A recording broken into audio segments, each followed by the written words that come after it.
అంత విలువ 15 లక్షల కోట్ల రూపాయలంటే సామాన్యమైన అమౌంట్ కాదు. మరి 15 లక్షల కోట్ల రూపాయలు విలువ చేసే ఆంధ్ర రాష్ట్ర ప్రజలకు ఇచ్చిన హామీలు ఈ ప్రభుత్వాలు తుంగలో తొక్కుతుంటే మరి ఏమాత్రమైనా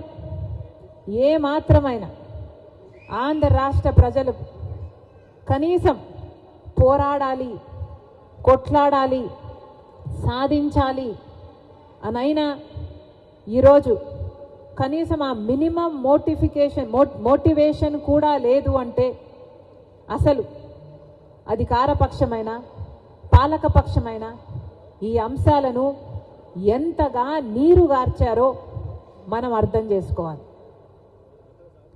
ఈరోజు ఎక్కడైనా రాష్ట్రంలో ప్రత్యేక హోదా అన్న ఊసైనా ఉందా? మనం మాట్లాడుతున్నాం, కాంగ్రెస్ పార్టీ మాట్లాడుతుంది. మనం తప్పితే ప్రత్యేక హోదా ఈ 10 సంవత్సరాలలో అసలు ప్రత్యేక హోదా అన్న మాటైనా అటు పాలక పక్షానికి కానీ అటు ప్రతిపక్షానికి కానీ కనీసం అయ్యే ఊసైనా ఉందా? ప్రజల మధ్యలో కూడా అసలు ఈ పార్టీలు నాయకత్వంలో ఉన్న ఈ ఎమ్మెల్యేలు, ఈ ఎంపీలు, ప్రతిపక్షం కానివ్వండి పాలకపక్షం కానివ్వండి, ఈ ఎంపీలు, ఈ ఎమ్మెల్యేలు, ఈ నాయకులు అసలు మన హామీల గురించే మాట్లాడడం లేదు. కాబట్టి అసలు ప్రత్యేక హోదా కానీ మన హామీలలో ఏ ఒక్కటైనా కానీ అసలు ఊసే లేకుండా పోయింది. ఇది ఏం కర్మ అని అడుగుతున్నాం. ఆంధ్ర రాష్ట్రం ఏర్పడి 10 సంవత్సరాలు అయిపోయింది. 10 సంవత్సరాలలో ఏ ఒక్క హామీ కూడా మనకింకా అందుబాటులోకి రాలేదు. ఒక్క మాట కూడా నిలబెట్టుకోలేదు కేంద్ర రాష్ట్ర ప్రభుత్వాలు. అయినా కూడా అసలు చలనం లేకుండా ఈ నాయకులు అలాగే ఉన్నారు, ప్రజలను కూడా అలాగే తయారు చేస్తున్నారు. పాలకపక్షం ప్రతిపక్షం 2 పార్టీలు బీజేపీకి బానిసలయ్యాయి. వాళ్ళు బానిసలు కావడమే కాకుండా ఈరోజు ఆంధ్ర రాష్ట్ర ప్రజలందరినీ బీజేపీ పార్టీకి బానిసలు చేయాలని చూస్తున్నారు. వాస్తవం కాదా? మన రాష్ట్రంలో ఆంధ్ర రాష్ట్ర ప్రజలు ఒక్క సీటులోనైనా బీజేపీ పార్టీ ఎంపీని కానీ బీజేపీ పార్టీ ఎమ్మెల్యేని కానీ గెలిపించారా? ఆంధ్ర రాష్ట్రంలో ఒక్క బీజేపీ ఎంపీ లేడు, ఒక్క బీజేపీ ఎమ్మెల్యే లేడు. అయినా కూడా ఆంధ్ర రాష్ట్రంలో రాజ్యం ఏలుతున్నది బీజేపీ పార్టీ. కారణం మొదటి 5 సంవత్సరాలు చంద్రబాబు గారు ముఖ్యమంత్రిగా ఉన్నారు. ఆ 5 సంవత్సరాలలో చంద్రబాబు గారు బీజేపీకి బానిసగా పనిచేశారు. ఇప్పుడు 5 సంవత్సరాలు జగన్మోహన్ రెడ్డి గారు ముఖ్యమంత్రిగా ఉన్నారు. జగన్మోహన్ రెడ్డి గారు ఈ 5 సంవత్సరాలు అదే బీజేపీ పార్టీకి మళ్ళీ బానిసయ్యారు. ఎంత ఆశ్చర్యం! ఒక్క సీటు గెలవలేదు బీజేపీ పార్టీ మన రాష్ట్రంలో, ఒక్క ఎమ్మెల్యే గెలవలేదు, ఒక్క ఎంపీ గెలవలేదు. అయినా రాష్ట్రంలో అధికారంలో ఉన్నది ఏ పార్టీ రా అని చూస్తే ఈ 10 ఏళ్ళు ఏ పార్టీ అధికారంలో ఉంది? బీజేపీ పార్టీ అధికారంలో. చంద్రబాబు గారు అధికారంలో ఉన్నా బీజేపీ పార్టీ అధికారంలో ఉన్నట్టే. జగన్మోహన్ రెడ్డి గారి అధికారంలో ఉన్నా బీజేపీ పార్టీ అధికారంలో ఉన్నట్టే. ఇది కాదా వాస్తవం? ఇది కాదా జరుగుతున్నది? ప్రత్యేక హోదా అన్న అంశం మన రాష్ట్రానికి, మన బిడ్డలకి, మన భవిష్యత్తుకి ఎంతో విలువైంది, ఎంతో అవసరమైంది. ఎందుకంటే ప్రత్యేక హోదా వస్తే పరిశ్రమలన్నీ ఉరుక్కుంటూ వస్తాయి. పరిశ్రమలు ఉరుక్కుంటూ వస్తే మన బిడ్డలకు ఉద్యోగాలు వస్తాయి. పక్క రాష్ట్రాలలో ప్రత్యేక హోదా ఇస్తే ఒక రాష్ట్రంలో 2000 పరిశ్రమలు వస్తే ఇంకో రాష్ట్రంలో 10,000 పరిశ్రమలు వచ్చాయి. ఈ 10 ఏళ్లలో మన రాష్ట్రంలో కనీసం పట్టుమని 10 కొత్త పరిశ్రమలు కూడా రాలేదు. దాంతో ఉద్యోగాలు లేక మన బిడ్డలు వలసలు పోతున్నారు. ఆఖరికి ఇదే కొనసాగితే ఆంధ్ర రాష్ట్రంలో 2,000 రూపాయలకు జీతాలకు చిన్న చిన్న ఉద్యోగాలు చేసుకుంటూ బతకాల్సిన పరిస్థితి. అసలు అంతే లేకుండా ఉంటుంది. ప్రత్యేక హోదా వస్తే కేంద్రానికి మళ్ళీ మనం రాష్ట్రం తిరిగిచ్చే డబ్బులు మేము ఇవ్వలేము అన్నా కేంద్రం ఒప్పుకుంటుంది, లేదు తర్వాత ఇస్తామన్నా ఒప్పుకుంటుంది, లేదు వడ్డీ లేకుండా ఇస్తామన్నా ఒప్పుకుంటుంది. అసలు ప్రత్యేక హోదా మన రాష్ట్రానికి సంజీవిని లాంటి. ప్రత్యేక హోదా లేనిదే మన రాష్ట్రం ముందడుగు వేయలేదు. ప్రత్యేక హోదా లేనిదే మన రాష్ట్రం బాగుపడదు. మనకు కొత్త రాజధాని ఎంత అవసరమో అందరికీ తెలుసు. మనకి ఈ రోజుటి వరకు 10 సంవత్సరాలు అయినా కూడా మనకు రాజధానియే లేదు. పెద్ద గొప్పగా మాకు హైదరాబాద్ అవసరం లేదు అని ఎప్పుడో తిరిగి ఇచ్చేశారు. 10 సంవత్సరాలు కంబైన్డ్ క్యాపిటల్గా ఉన్నా కూడా ఈ నాయకులు. పోనీ ఇక్కడ రాజధాని ఉందా అంటే ఉందా ఇక్కడ రాజధాని? ఉందా ఇక్కడ రాజధాని? చంద్రబాబు గారేమో అమరావతి అంటారు. అమరావతి గురించి సింగపూర్ను చేస్తానని చెప్పి 3D గ్రాఫిక్స్ చూపిస్తారు. జగనన్న గారేమో లేదు మాకు ఒకటి సరిపోదు 3 రాజధానీలు కావాలి అంటారు. పోనీ మూడిట్లో కనీసం స్వామి ఒకటైనా కట్టావా అంటే ఒకటైనా ఉందా మనకు? ఒక రాజధాని అయినా ఉందా మనకు? అసలు రాజధానియే లేకుండా పోయింది. ఎంత సిగ్గుచేటు, ఎంత అవమానం. పక్క రాష్ట్రాలన్నీ హైదరాబాద్ అయితేనే, బెంగళూరు అయితేనేమి, చెన్నై అయితేనేమి వేగంగా దూసుకుపోతున్నాయి, అభివృద్ధి చెందుతున్నాయి. కానీ మనం మాత్రం ఎక్కడ వేసిన గొంగలి అక్కడే. 10 సంవత్సరాలు క్రితం ఎక్కడున్నామో ఇప్పుడు కూడా అక్కడే ఉన్నాం.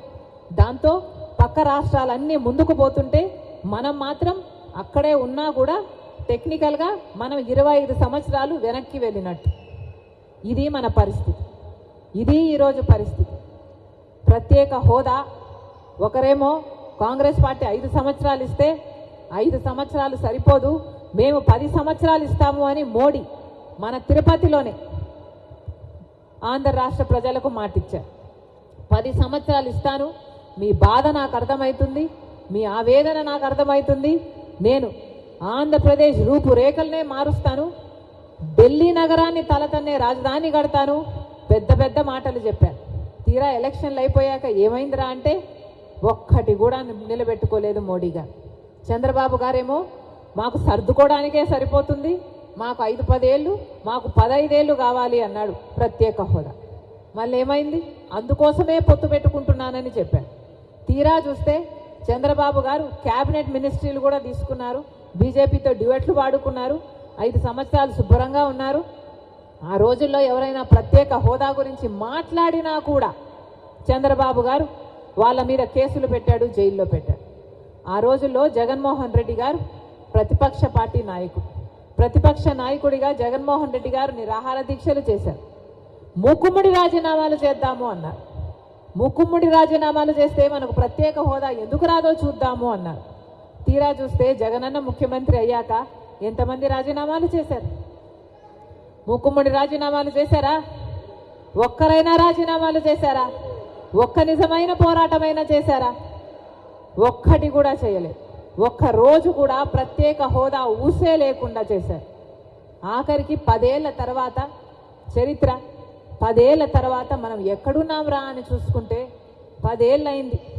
మనకు ప్రత్యేక హోదా లేదు, రాజధాని లేదు, పోలవరం లేదు, విశాఖ రైల్వే జోన్ లేదు, కడపలో స్టీల్ ఫ్యాక్టరీ లేదు, దుగ్గరాజపట్నంలో పోర్టు లేదు, Visakhapatnam to Chennai industrial corridor లేదు, ఉత్తరాంధ్రకు రాయలసీమకు స్పెషల్ ఎకనామిక్ ప్యాకేజీ అన్నారు, అది లేదు.